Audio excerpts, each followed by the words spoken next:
Does anybody else feel like they're getting to a point where they just can't be bothered with a big desktop PC gaming setup? I just want to hop on the game with confidence, knowing that it'll run and I can enjoy myself. Like no liquid cooled this, 5090 that, troubleshooting, swapping parts, none of that nonsense. And sure, handhelds like the Steam Deck or the ROG Ally are dope, but running either of those does get uncomfortable after extended periods of time, and at the end of the day, nothing beats the feel of keyboard and mouse. So trust me, when I saw this baby right here, I just knew I had to have it.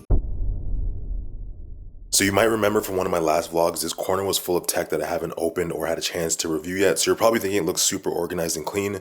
Well, no, everything's just over there. And I had to make space for this box, which we are finally about to crack this bad boy open. Did it again, got me on 10, got me on 10, got me on 10, got me on 10. So this is the 2025 ROG Flow Z13, and technically because of its form factor, they call this thing a tablet, but me personally, I just call it a beast. And so of course I'm super hyped and I go to turn this thing on for the first time and it has shipped dead. So we're gonna have to charge it up with the charging cable and then continue the video.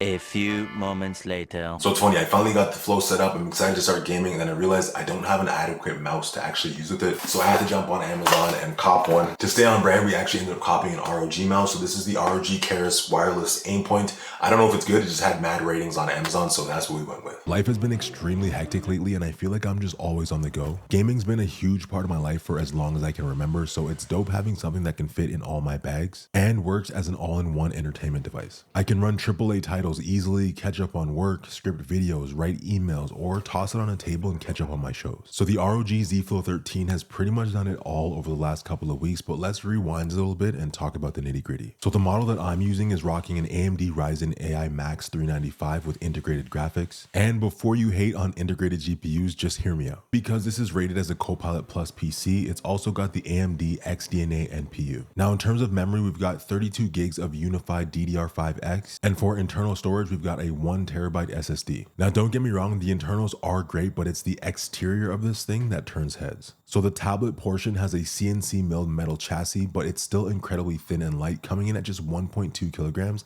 and 12 millimeters of thickness. Damn, boy, he thick. And I'm not really sure what they call this part back here, but it's this dope little window that lets you see the motherboard. And you can mess around in the UI using Armory Crate to change the lighting effects on it, but we'll talk about that a little bit later. So the majority of the I/O is actually on the left side of the device, where you have two USB-C ports at 40 gigabits per second, and they're also power delivery and display port enabled. You've also got a full-sized HDMI port, a charging port, and a micro SD slot, which I'll never understand. And on the other side of the tablet, you've got a USB-A and headphone jack, so you'll notice that there is no option for Ethernet. Oh yeah, and you've also got the power button, volume rocker, and this super useful command center button. Basically, you can hit that command center button at any time, whether you're on the desktop or in the middle of a game, and it essentially just lets you quickly adjust your setting. So going from silent mode to performance to turbo, whatever have you. One of the things that surprised me is that it has 2 cameras set up with a 3 microphone array. So this is the front facing camera, and this is the main facing rear camera with 3 professional lights set up in my studio. So let me know how it looks. Now, I was actually pretty impressed with the microphone quality when using that front-facing camera, and very impressed with the video quality when using that rear camera. But unfortunately, there's only one mic on the back, so that's why the front sounds better. Now, because this is a 2-in-1 tablet, it also has this flexible kickstand on the back with 170 degrees of range so that you can admire this beautiful display. And based on the name of the device, you've probably guessed that the display size is 13.4 inches. But it also has a 180 Hz refresh rate and support for Dolby Vision HDR, as well as 500 nits of brightness with a 16:10 aspect ratio. So I had to remind myself that while it's capable, this isn't really a device for productivity, so you're not really going to be using this outside or in any harsh lighting conditions where you might need a brighter display. Now, obviously, another part of being a 2-in-1 device is that it needs to have a keyboard and touchpad to be used in laptop mode. And honestly, I really like what they've done here. I've actually found it pretty pleasant and very comfortable to type on this included keyboard, and the touchpad is pretty responsive as well. So whether you're somebody that likes to type on a keyboard that's flat or on an angle, you can easily get both of those options very quickly. And those magnets are extremely powerful, so you could literally connect it to the tablet in the dark with the way they snap together so efficiently.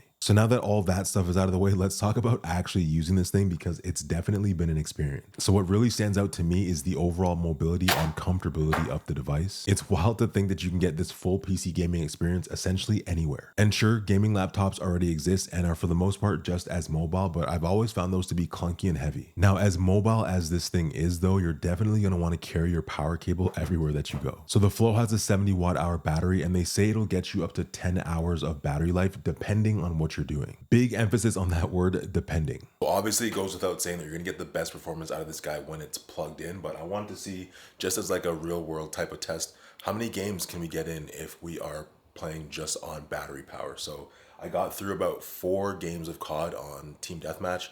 That brought me down from 100% all the way to about 16. It's not terrible considering I'm playing on max settings and I'm using the performance mode because you can't use turbo when it's not plugged in.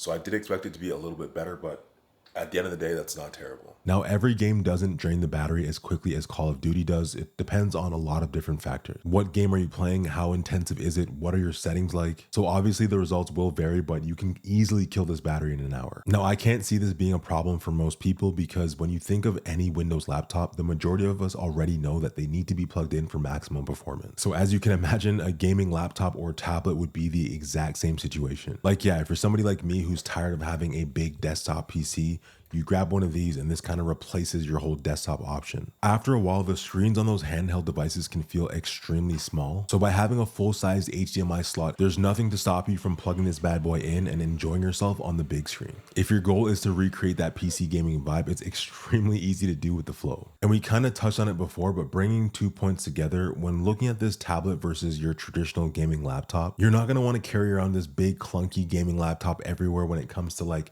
sitting at a coffee shop and typing on a Word document for school, for example. So it's nice that with the size of the Flow, you can comfortably take this thing anywhere. It's going to fit in all of your backpacks and not feel like you're over encumbered when you want to take it around. It's got a sleek, slim profile, so when you put it on that cafe table or even something as small as the flip out tray when you're on an airplane, for example, you know that you're going to be comfortable and able to complete your work without any issues or discomfort. But yeah, as I said, I've been pretty much using this for everything. It's been a fantastic transition as somebody who's been wanting to get back into PC gaming. If you saw how terrible my old rig was, this device gives me so much more peace of mind because I can click on a game with confidence and not have to worry about it crashing. So I've been having a ton of fun playing popular games like the new Call of Duty, Marvel Rivals, and Hogwarts Legacy. And using Marvel Rivals as an example because I've been playing that so much more than anything else. There are times when I'm getting over 200 FPS from the Flow, which as somebody who hated on integrated graphics, like that just blows my mind. Now, one thing to note is that when you go to play these games, especially for somebody that loves to jump into the settings and mess around with the graphics, a lot of games nowadays have a recommended settings button where it takes a look at your hardware and automatically tells you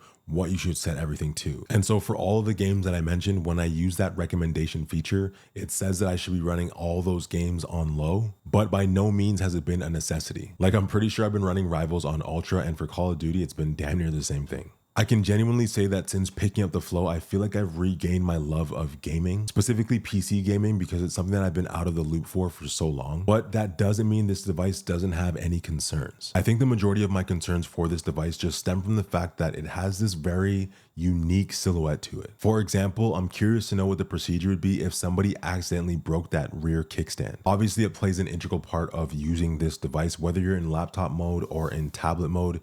There's nothing else that you can use to prop the device up. And in keeping with a similar point, it also makes me wonder about the keyboard as well, because it's really not the most sturdy. And I think it goes without saying that it would take a very deliberate approach to damage that keyboard. But if this is a device that you're keeping for a number of years, I'm just curious to see how the wear and tear would work. All in all, I have to give ROG their props because they did a fantastic job with this device. I think that the way that it's positioned right now, it's not just geared towards gamers. It's very easy to look at this and kind of figure out what your use case would be, but also knowing in the back of your mind that it's going to be great when you do want to play a video game. And it's nice that you get a ton of options right out of the box, whether you're someone that uses Steam or you want to try that free 3-month Game Pass subscription that comes with the purchase of the device. But yeah, man, that's pretty much everything for now about the ROG Flow Z13. Like I said, this has been a fantastic device for me. It's definitely something that has brought me back into the fold of gaming. I kind of got there a little bit when I started using the Steam Deck and the ROG Ally. And as I said before, don't get me wrong, because those are fantastic devices. Definitely something that I reach for very often when I'm at home. But sometimes you just want a little bit more power. You want that more traditional feel.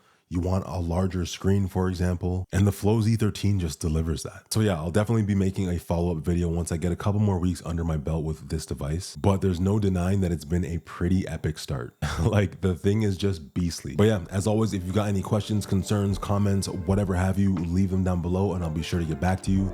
But that's pretty much it for me. So much love as always, throwing up 2 of them, and I'll catch you guys in the next one. Peace.